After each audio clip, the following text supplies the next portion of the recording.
es uno de los jefes marroquíes más respetados en todo el cuerpo diplomático español. Un hombre que vino de los barrios obreros de Rabat, que se hizo a sí mismo, que nació en el seno de la clase media marroquí. Es el hombre que ha puesto los clavos en el ataúd de la causa saharaui. El tipo que no ha dudado en jugar duro con las potencias europeas, España, Alemania o Francia. Probablemente es una de las personas más capaces, más eficaces con las que puede contar ahora mismo la política marroquí. Por tanto, es uno de los personajes más apasionantes de conocer. Especialmente porque nuestro protagonista era un hombre con un enemigo. Al fin y al cabo, entre los 6 y los 21 años, el joven Bourita vivió la guerra del Sáhara con el Polisario, desde la toma marroquí del Sáhara español gracias a la mítica Marcha Verde, hasta la preocupación entre los vecinos, que a sus 18 años podían ser llamados a filas, pasando por la victoria militar de Hassan II con los acuerdos de Madrid y llegando hasta la época actual. Sin embargo, en aquella época, en la época en la que aún se libraba una guerra en el Sáhara, poco podía imaginar a aquel joven que acabaría siendo uno de los hombres de confianza del rey de Marruecos y posiblemente el sepulturero de la causa saharaui. Por eso esta es una historia de ascenso social, de trabajo muy duro y sobre todo la historia de cómo un tipo decide tanto enfrentarse al Polisario como enfrentarse a las distintas potencias europeas. Es la historia en definitiva de Nasser Bourita, el hombre más eficaz de Marruecos. Así que yo soy Yago Rodríguez, bienvenidos a todos los que estéis interesados en la comunidad de asuntos militares en español y ahora comencemos.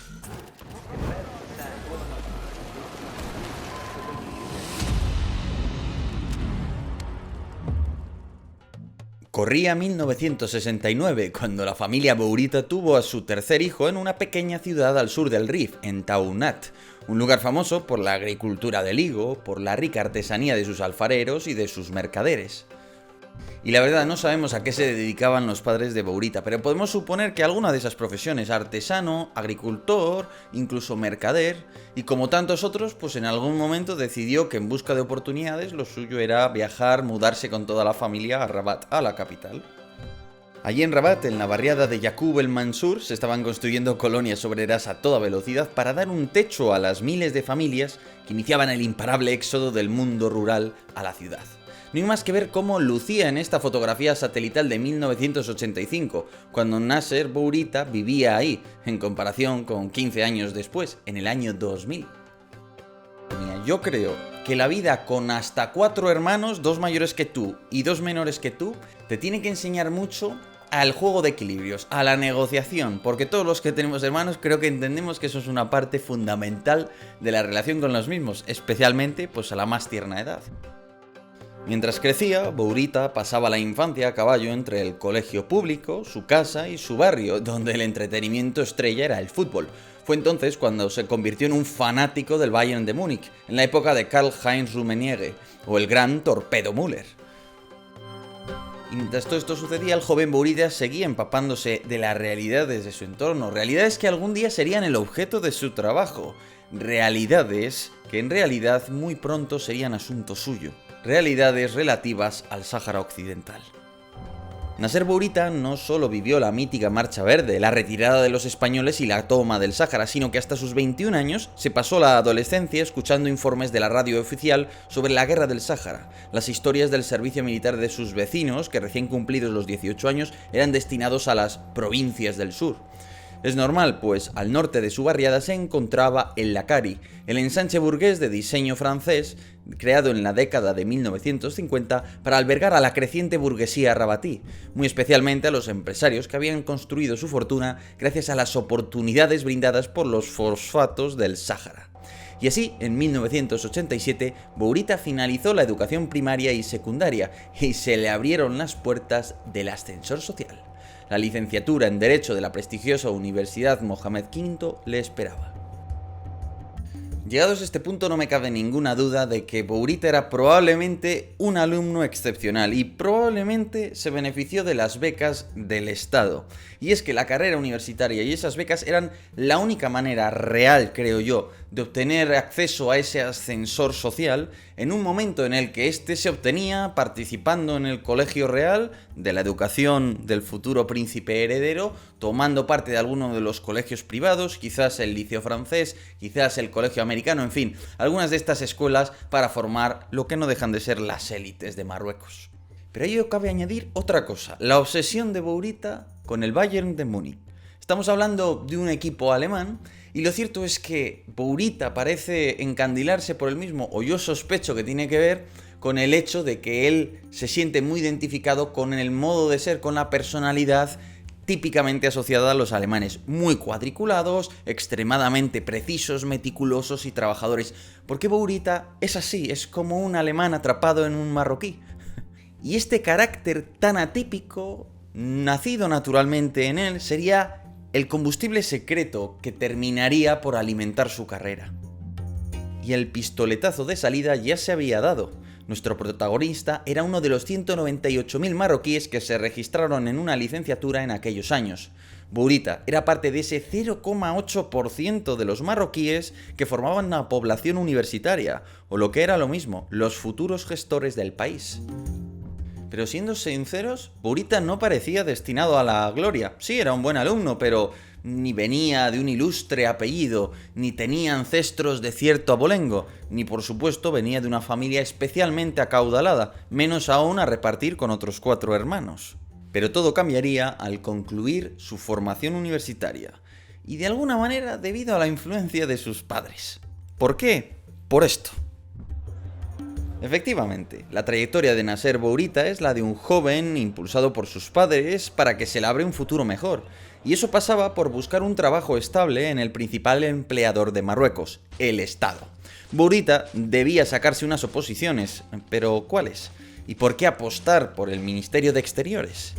Llegados a este punto hay que tener en cuenta que es muy probable que Bourita como mínimo dominara el árabe darija, que es el que se habla normalmente en Marruecos, el árabe clásico, que es el árabe más formal, y probablemente el francés. Es posible que en aquella época también dominara el inglés y que tuviera nociones de español y de inglés. Y también es fácil que aquel joven pues tuviera curiosidad por ver mundo. O también es posible que alguien le indicara que había unas oposiciones muy buenas, accesibles, y que se podía presentar a ellas, que eran las que daban acceso al cuerpo diplomático, donde podía competir en igualdad de condiciones con el resto. Y así es como los felices años 90 llevaron al fin de la Guerra Fría, a la tregua de 1991, que ponía fin a 15 años de guerra entre Marruecos y el Frente Polisario, y sobre todo a que Bourita se sacara a la oposición como primero de su promoción, para alegría y orgullo de sus progenitores, porque menudo salto había dado el chaval. Y ya sé lo que estáis pensando, dado el carácter de aquel joven tan extremadamente trabajador, no sería raro que a estas alturas su padre estuviera buscando en su árbol genealógico algún ascendiente alemán, pero hasta donde ha trascendido me temo que no existe tal ascendiente. El caso es que gracias a esa mentalidad germánica, imbuida por su cultura del esfuerzo, aquel diplomático junior no paró de estudiar. Realizó una maestría en Relaciones Internacionales y un máster en Derecho Internacional Público, pero su auténtico premio llegaría en el verano de 1993, cuando el ministerio le premió con una pasantía como observador en Nueva York, en la mismísima sede de las Naciones Unidas. Y os recuerdo que los felices años 90 no son como ahora, era un momento de optimismo, era el momento en que había ganado la democracia liberal frente al sistema totalitario del comunismo, era un momento en el que las instituciones internacionales gozaban de un enorme prestigio y de una enorme confianza, mucho más posiblemente que hoy día, y aquel extraordinario ambiente de los 90 es el que se encuentra un joven con ganas, con ambición, en las Naciones Unidas. Estoy convencido de que aquella atmósfera debió de atraparle, porque él estaba metido en la olla en la que se cocía la más alta política internacional de aquel momento. Por primera vez, Nasser Bourita empezó a descubrir en su trabajo su pasión. Ver la historia en acción en los pasillos de la ONU, representar a su país en las negociaciones para arrinconar al enemigo saharaui y tener oportunidad de formar parte de una organización que valora la seriedad, la organización y la disciplina férrea. Ah, y por cierto, allí en los pasillos de la ONU, Bourita conoció a Rahman El Mamra, que era el representante de Argelia en las Naciones Unidas y que sería el gran adversario de Bourita en determinados momentos de su carrera. Pero bueno, luego hablaremos de este hombre y sus rivalidades. Continuemos con su historia. Volvamos al año 1995. aquel año, en el que obtuvo su máster de Derecho Internacional Público, fue enviado a la Embajada de Viena, en el corazón de Europa, una cancillería muy bien posicionada en el viejo continente, en una ciudad de profunda tradición diplomática, y con un Bourita que ya hablaba con fluidez en árabe, francés, inglés y puede que algo de español. Pero la cuestión es que sospecho que en esta misión, y es solo una mera sospecha, es cuando conocería a su futura esposa, a una mujer que había estudiado, como él ha apuntado, filología alemana. Y es que deduzco que, y esta es mi sospecha, probablemente la conoció en esa embajada, puesto que, como bien sabéis, en Austria se habla alemán. Y me imagino que al final Bourita era un tipo muy trabajador, que había tenido una juventud muy centrada en los estudios y que ahora empezaba a disfrutar un poco más, por así decirlo. También deduzco todo esto porque es en aquella época cuando Bourita realmente empieza a aprender alemán. De hecho, ya en 1998, con solo 29 años, Bourita ya era un hombre de confianza de la embajada, y de entonces data el primer documento público que he podido encontrar de nuestro protagonista, cuando le eligieron para formar parte del equipo marroquí encargado de apoyar al ministro de Energía de Marruecos ante la Agencia Internacional de la Energía, lo que demuestra la confianza que depositaban en el joven. En realidad, Bourita se granjeó una gran amistad con Abderrahim Ben Moussa, un destacado diplomático, embajador de Marruecos ante la ONU y la IEA, que guió a Bourita, le obligó a leer prensa, revistas, literatura y contribuyó definitivamente a forjar al futuro ministro. Y en todo este periodo, Nasser Bourita quizás aún no era plenamente consciente, pero con todo el trabajo, toda la dedicación y todo ese buen hacer, pues estaba plantando las semillas de lo que sería una carrera meteórica, una carrera brillante. Efectivamente, entre los 26 y los 34 años, nuestro protagonista sirvió en la embajada de Viena y Bruselas, esta última una de las más importantes que tiene Marruecos. A los 33 años tuvo a su primera hija, pero mientras tanto se asomaban nubarrones sobre el Sáhara y sobre todo el mundo árabe. A partir del año 2001, los ataques que se producen sobre las Torres Gemelas sacuden el sistema internacional y lo reordenan en torno a una prioridad: la lucha contra el terrorismo dirigida por la potencia hegemónica, por Estados Unidos. Esos atentados les suceden otros muy duros, como el 11M en España y los atentados de Casablanca aquel mismo año, en Marruecos. Todo lo que hace tambalear los cimientos de lo que hasta aquel momento habían sido los pilares de la estrategia y de la diplomacia marroquí, árabe en general, incluso podríamos decir casi que mundial.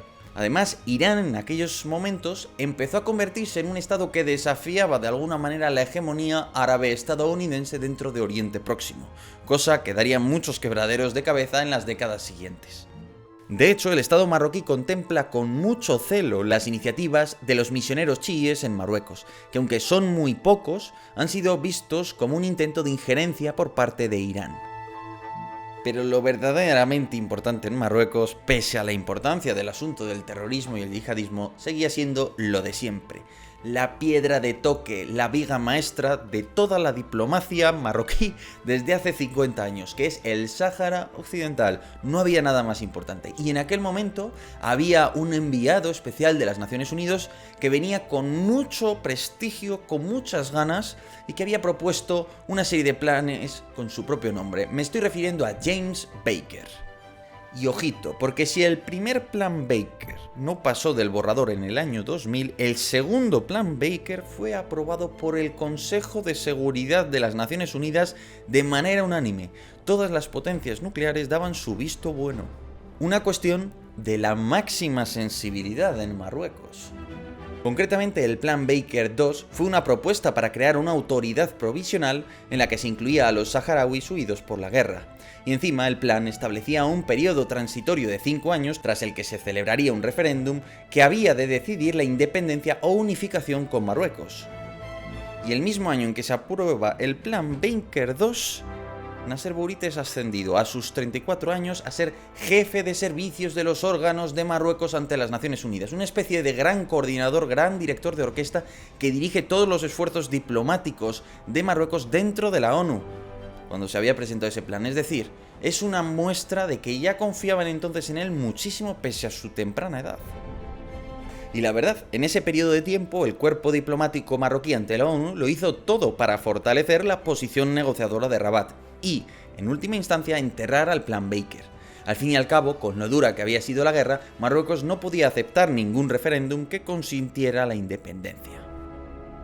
Como Como por otra parte hay que entender que es así en la mayor parte de los estados del mundo, lógicamente.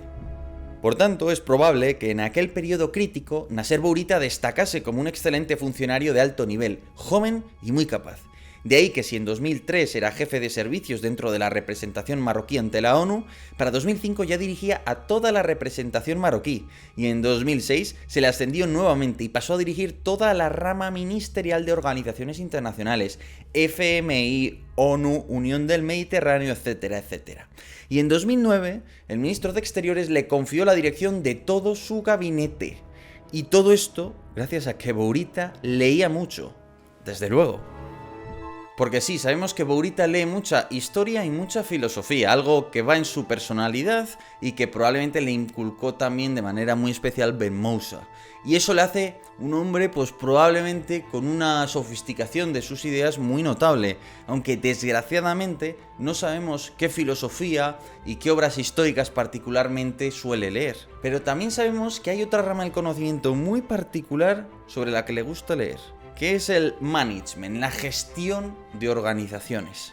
Eso nos dice mucho sobre su carácter, porque la verdad las técnicas de gestión, si se aplican de verdad, no son mera palabrería, es cómo reorganizar todo. Y aplicar todo esto en un cuerpo diplomático en el que el personalismo y la tradición eran las principales líneas rectoras, que daban lugar a un cierto caos administrativo, pues no era ninguna tontería. Y es que Nasser Bourita introdujo una técnica conocida como MBOO, o Management by Objectives, o lo que es lo mismo, gestión por objetivos. Una técnica que estadistas como Henry Kissinger ya intentaron implementar en su momento. Al aplicar esta estrategia de gestión, Nasser Bourita lo que hace es escuchar a Mohamed VI para establecer los objetivos generales. Por ejemplo, el reconocimiento internacional del Sáhara Occidental como parte de Marruecos. A partir de ahí asigna a las embajadas de Marruecos metas concretas, como disminuir en un 50% los actos institucionales del Polisario en sus respectivos países, obtener un compromiso público del gobierno anfitrión de apoyar la solución marroquí para el Sáhara, o por ejemplo, lograr un aumento de la inversión económica del 20% de ese país en Marruecos. Dichas metas establecen calendarios concretos con fechas definitivas y fechas de control intermedias, con lo que se monitoriza el progreso y se coloca presión sobre el personal para hacer cosas concretas. Claro, esta técnica de gestión requiere muchísima monitorización, muchísimo mando y control y muchísima microgestión por parte del decisor. Pero es verdad que gracias a aplicar esa presión y ese control y esa ordenación de los asuntos, se logra encauzar las energías hacia objetivos concretos de una manera pues mucho más eficaz que cuando las cosas se dejan pues mucho menos atadas. Eso sí, la microgestión de la que hace gala Bourita llega a límites increíbles, insospechados, que nos hablan nuevamente de ese carácter meticuloso, trabajador, germánico que parece poseer Bourita. Y si no, atentos a estas declaraciones del mismo que no tienen desperdicio. He aprendido a leer entre 400 y 500 páginas de correos electrónicos diarios, desde notas mundanas relativas a los frenos de un coche del ministerio hasta documentos confidenciales y estratégicos. Es un hábito que adquirí cuando me convertí en jefe de gabinete del ministro. Para mí esto representa el control, mi manera de asegurar el correcto funcionamiento del ministerio y de que las peticiones y necesidades son bien manejadas. Por algo Bourita es conocido dentro de su ministerio por trabajar muchísimo y dormir poco, pues como él dice, el 90% en diplomacia es trabajo, y el 10% restante ya la inspiración, la creatividad que tú tengas. Y desde que en 2017 nuestro protagonista fuera nombrado ministro de Exteriores, os aseguro que trabajar ha trabajado muchísimo. Y no os penséis que, por ejemplo, su relación con los otros países árabes era muy buena. Y es que en los próximos 6 años, Bourita viviría el reinicio de la guerra con el Polisario, la intervención militar marroquí en Yemen y el enfriamiento de las relaciones con Arabia Saudita, el regreso a la Unión Africana, los acuerdos de Abraham, las crisis diplomáticas con España y Alemania o las guerras de Ucrania e Israel. Así que bueno, eso ha sido todo con relación a Bourita. Espero que este primer episodio os haya resultado tan interesante como a mí. Hay muchos claroscuros, muchas suposiciones o algunas suposiciones en mi vídeo, porque es que no tenemos una cronología o una biografía, así que esto es lo máximo que puedo ofreceros, que nos sirva para entender quién es Nasser Bourita, de dónde ha salido, qué mentalidad tienen, que yo creo que es apasionante. Así que, como siempre, muchísimas gracias a todos por estar ahí y os espero en el siguiente capítulo. ¡Chao, chao!